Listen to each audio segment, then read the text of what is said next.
So, hello everyone. I'm Karthik AV, Assistant Professor, Department of Mechanical Engineering from AJ Institute of Engineering and Technology.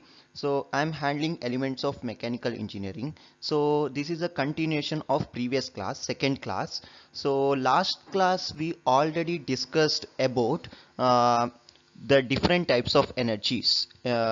Energy is nothing but capacity to do work. Different types of energy also we discussed in the last class.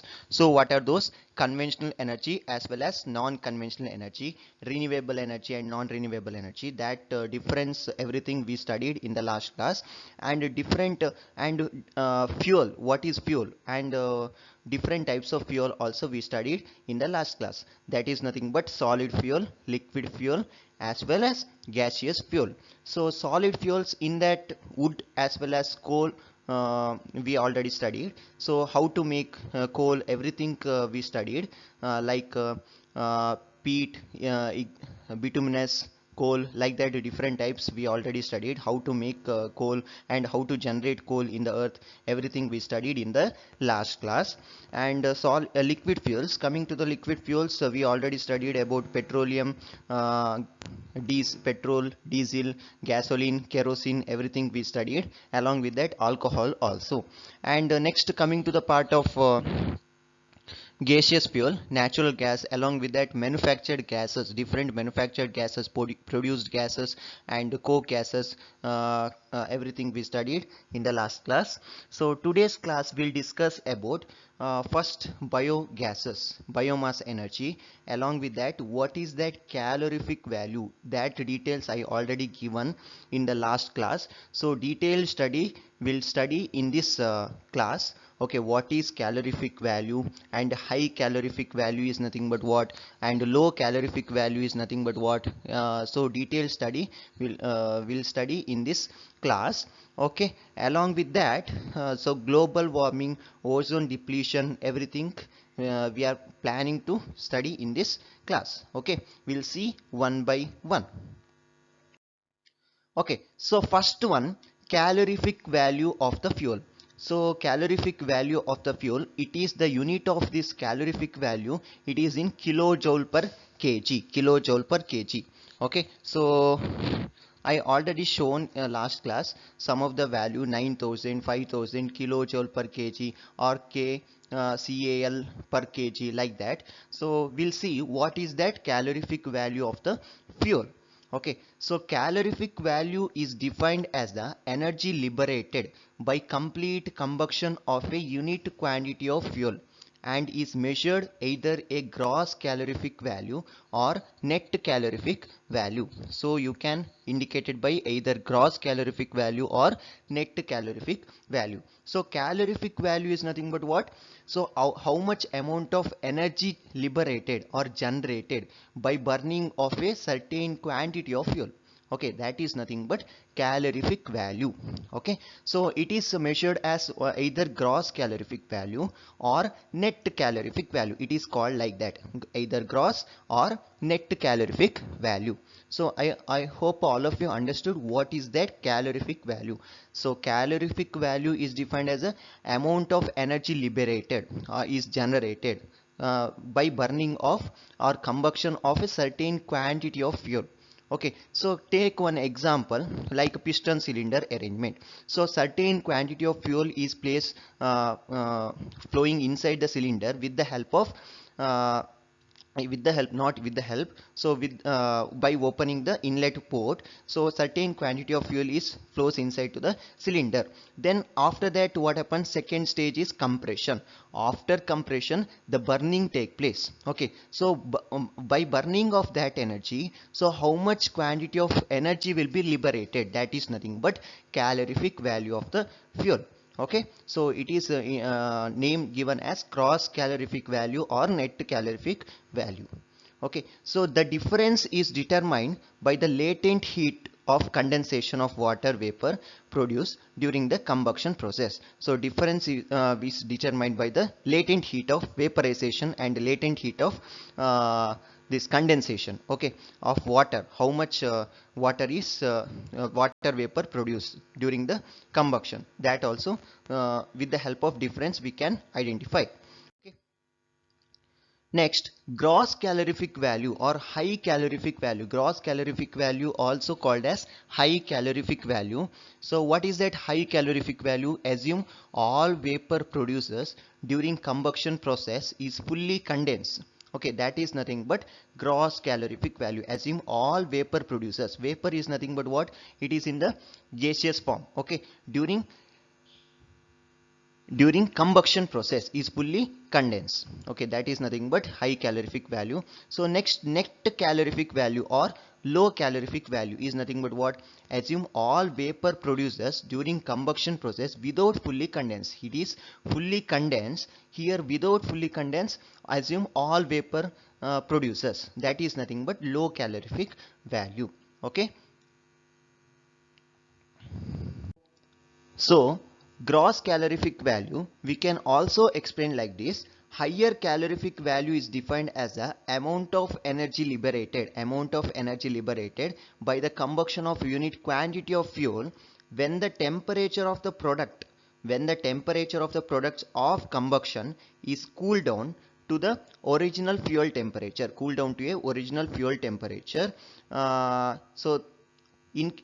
so for example, the amount of heat released by the water vapor while condensing is also considered for calculating the energy released by the fuel. So that is nothing but gross calorific value. So next, net calorific value or lower calorific value. Lower calorific value is defined as the amount of energy liberated by the combustion of a unit quantity of fuel without considering the energy consumed by the water vapor. Here energy consumed, that also we should include energy consumed by the water vapor. Here without considering the energy consumed by the water vapor formed in the products of combustion. So that is nothing but lower calorific value. So okay, so I hope all of you understood what is the difference between high calorific value as well as low calorific value. So high calorific value is nothing but amount of heat released by the water vapor while condensing is also considered of water vapor. Here not without considering the condensing of water vapor. So that is nothing but low calorific value. Okay. So fuel should be compared based on net calorific value. So it is expressed in kilojoule per kg. Calorific value is usually expressed in kilojoule per kg. The for fuel, the IC engine fuel is always in the range of 42,000 plus. Okay, so kilojoule per kg, or it is also denoted by kilocalorie per kg for solid and liquid fuel and kilojoule per meter cube for gaseous fuel. Meter cube is nothing but volume unit. Kilojoule per volume unit for the gaseous fuel. Okay, I hope all of you understood the units of calorific value. Next, combustion and combustion products. So what is that combustion and combustion products? We'll see.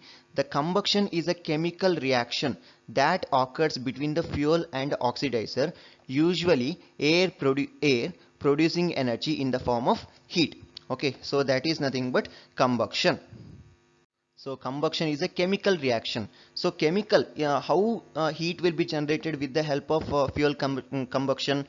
So fuel combustion is nothing but fuel is reacted with the oxidizer.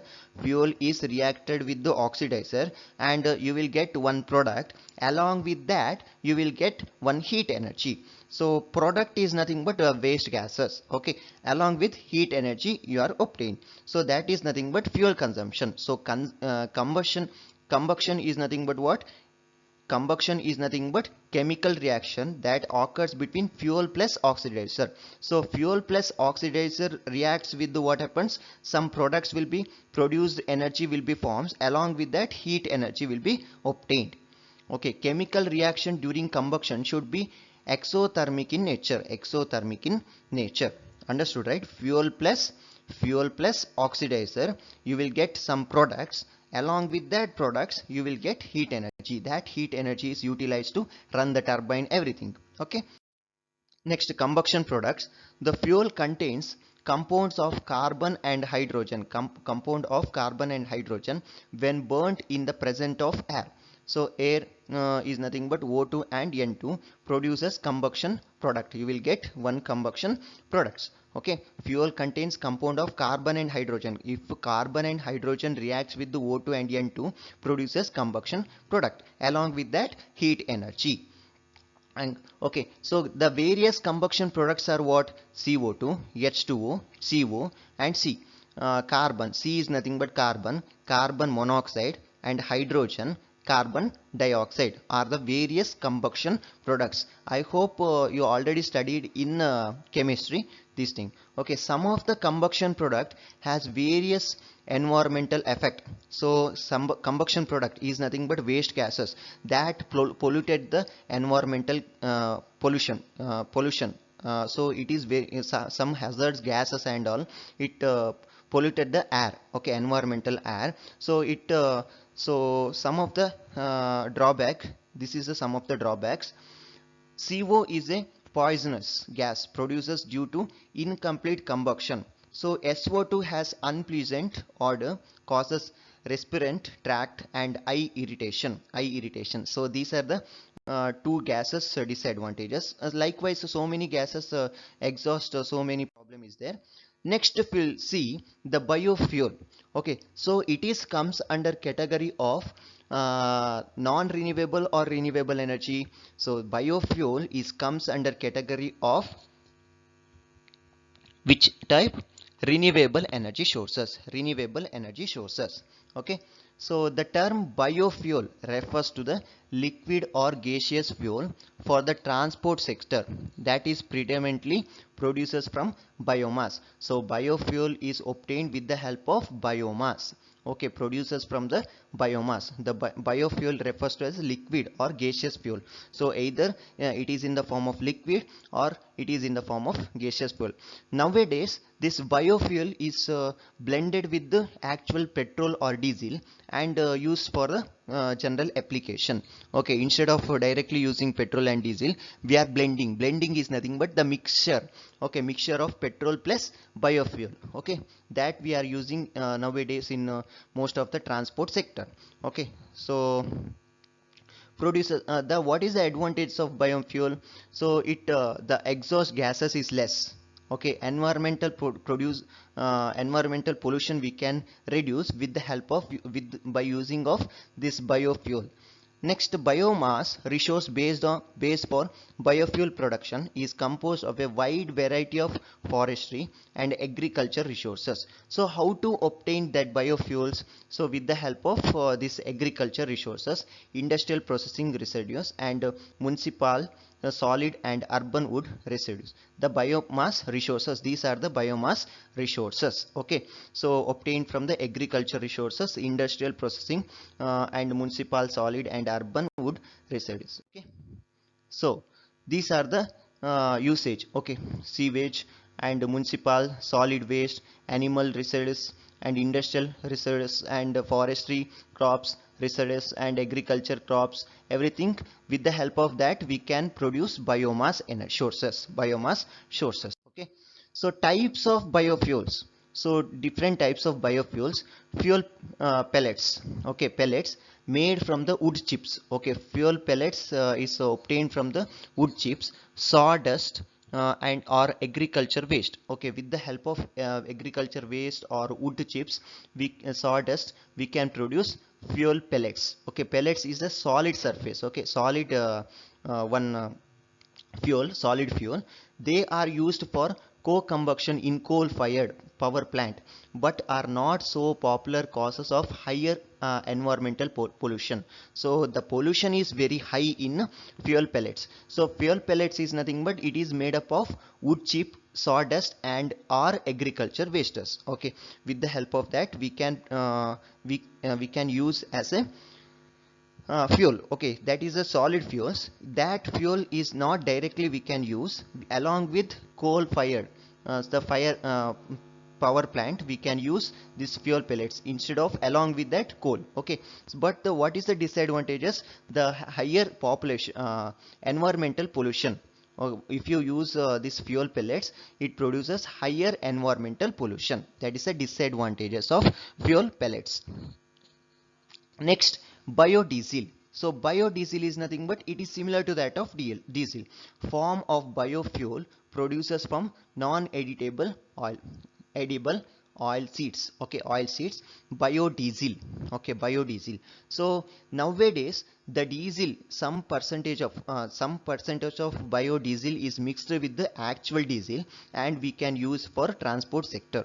Okay, so we can reduce the pollution, environmental pollution, with the help of this biodiesel. Not directly, not fully we can use. Why? Because not popular, that much of production is not there in India, so we are concentrate on this one. Okay, and bioethanol produced from corn, wheat, sugar cane. Okay, with the help of that we can produce bioethanol, can be blended with the petrol in order to reduce vehicle emission. So this bioethanol is mainly used to reduce the vehicle emission, and also this bioethanol is mixed with the petrol, not in diesel. Okay, so bioethanol is only mixed with the petrol to reduce the vehicle emission, and it is obtained from sugarcane, wheat, corn, etc. Okay, next, the difference between biofuel and petroleum products. Okay, what is the difference? So produced from biological material or biomass like plant, animal based source material, formed from fossilized remains of dead plants, with the help of dead plants, and buried under the earth. After a long time we can extract fuel from the crude fuel from the earth. Okay, so it is much time is required to become a crude oil. Okay, but it is less time. And renewable fuel, this is non-renewable fuel, so we can easily renewable, this is comes under renewable energy, and reduces greenhouse gas emission. So emission is very less in biofuel, but here gas emission is comparatively higher, like CO2, CO and SO2. These hazards to the environmental pollution and hazards to the human also. Okay, next, calorific value is of this biofuel is around 30 to 37 megajoule per kg. Okay, is nothing but calorific value is nothing but amount of energy liberated by burning of particular quantity of fuel. So more quantity of fuel is required to get same power, so less quantity of fuel is enough. Why? Because the calorific value is more than 42,000 or kilojoule per kg, or 40 to 48 megajoule per kg. And biodegradable and safer, there is no dangers here. So burning or fire, there is no dangers in biofuels. Here this is not safe, so much this one, so much care we have to take to avoid, uh, so it is not safe. Okay, next we'll see the global warming. What is global warming? What is the effect of global warming? How should take action according to avoid global warming? Everything we'll study in this class. So what is that global warming? Global warming is a gradual process of heating of Earth's surface. So how Earth's surface will heat us? So Earth's surface and whole environmental, including ocean, ice caps, etc. So global warming is a gradual process of heating of Earth's surface. So how it will be heat? By continuously extracting the fuel and building, because of that that global warming will be heating. Okay, heated.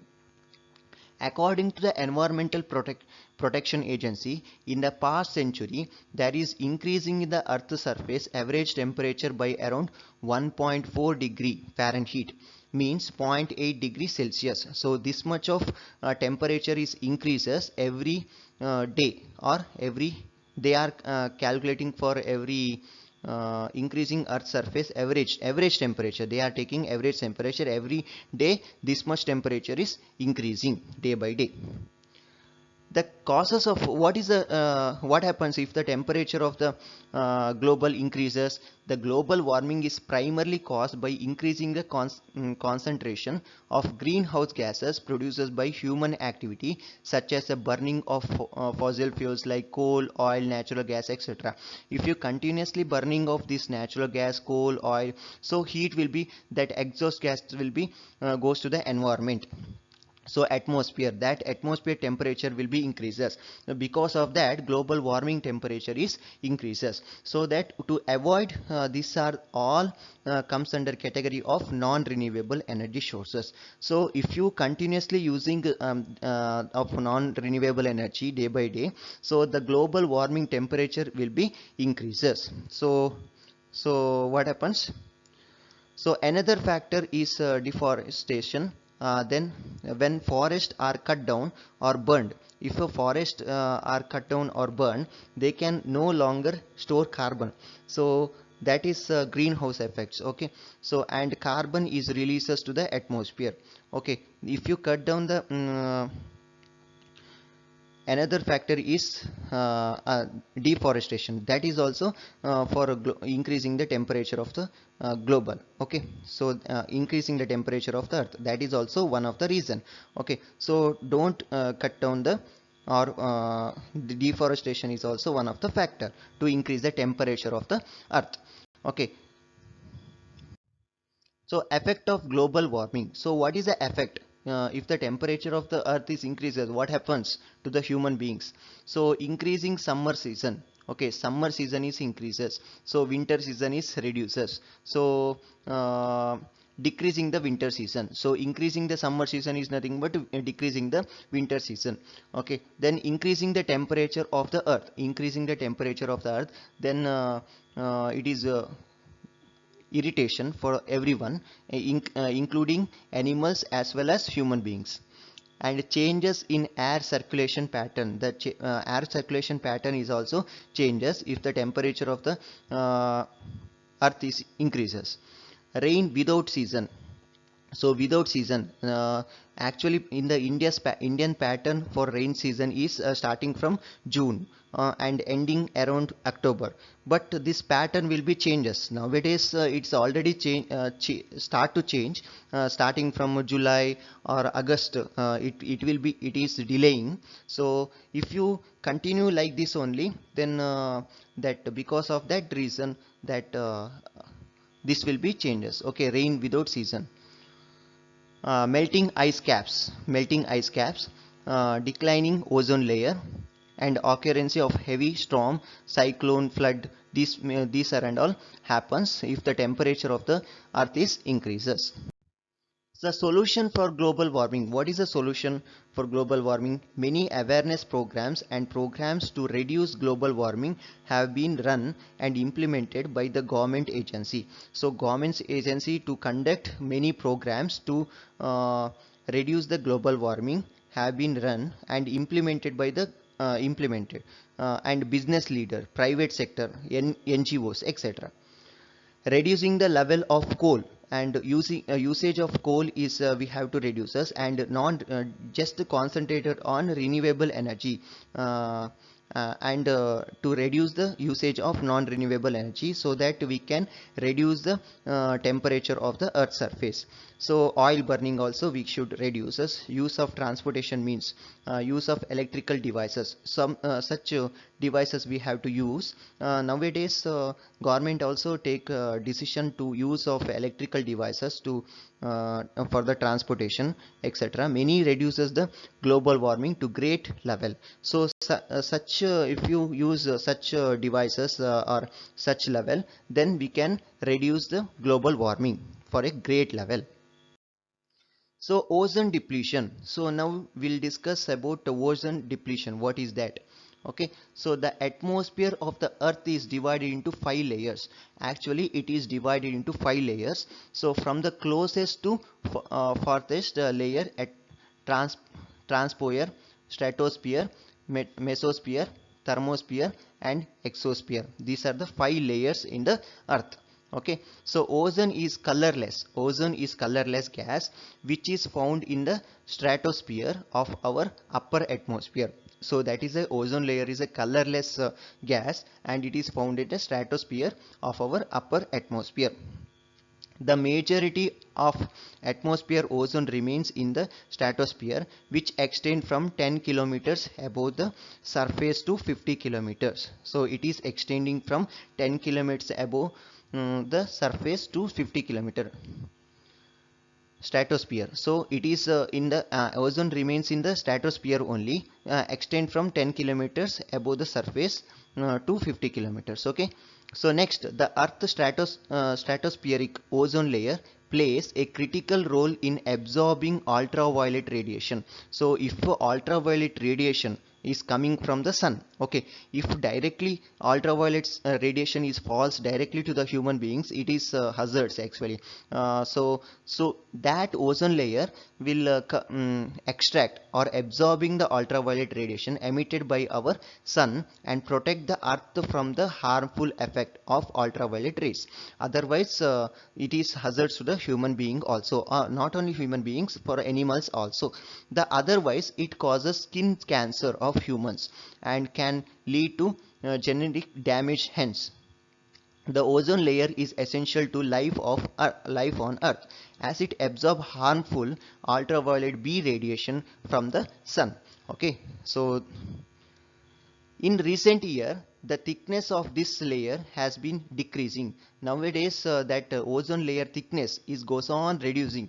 Because of that, because of that, what happens? Some problems, human suffering some problems, leading to create holes in the layer is called as ozone depletion. Creating a hole in the ozone layer, that is nothing but ozone depletion. Okay. So causes of ozone layer depletion. So what is the causes? That main ozone depleting substance are chlorofluorocarbon. It is used as coolant in refrigerator. The chlorofluorocarbon is mainly used in the refrigerator for coolant, freezers and air in buildings and cars. Chlorofluorocarbon, CFCs, are main substance causing ozone depletion. So that is a main substance to form a ozone depletion, accounting 80% of total stratospheric ozone depletion. So that is the main reason for ozone depletion. We are using this chlorofluorocarbon in refrigerator. So refrigerator is a device which is used to produce cooling effect, right? So in that chlorofluorocarbon we are using for cooling purpose. Okay, so because of that continuous usage of chlorofluorocarbon, ocean depletion will happens. Next, halogens. Okay, it is used in some fire existing. Okay, and methyl chloroform, it is used mainly in industry for reducing vapor. Okay, some aerosols, cold cleaning, adhesive and chemical processing. This is methyl chloroform is used in chemical adhesive, like some other situation we are using, that is also give effect to the ozone layer. Next, carbon tetrachloride.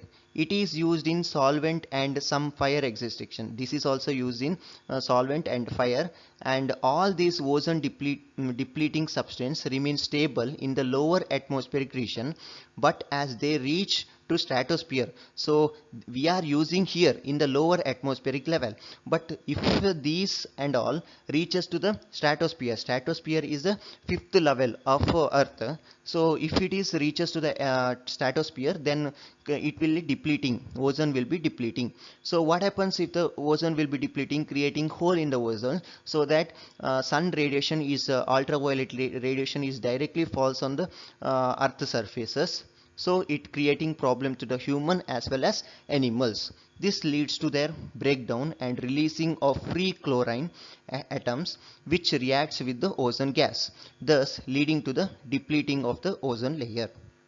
So in order to reduce the ozone layer, we have to reduce the usage of chlorofluorocarbon, halon, and methyl chloroform and carbon tetrachloride. Okay.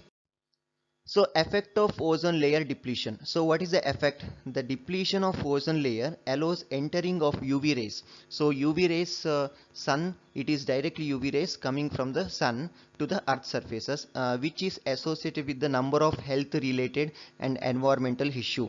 So environmental issue, everything is formed if ultraviolet radiation is directly falls on the earth surface.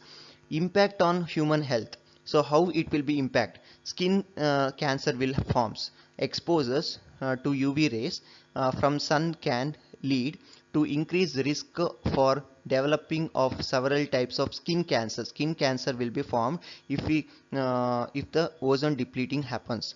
So this like that these many reason we have to protect the ozones. Eye damage also happens. Why? Because it is very dangerous. UV rays are harmful for our eyes too. Direct exposures to UV rays can lead to cataract problems, and also photokeratic or snow blindness. Okay, snow blindness also forms. Okay, damaged immune system is also highly vulnerable to UV rays. Increased exposures to UV rays can lead to weakening of the response of immune system, and even in impairment of the immune system in extreme cases. Okay, so damage to immune system also. So again of skin, aging of skin. Okay, these are the problems occurs if the ozone will be depleting.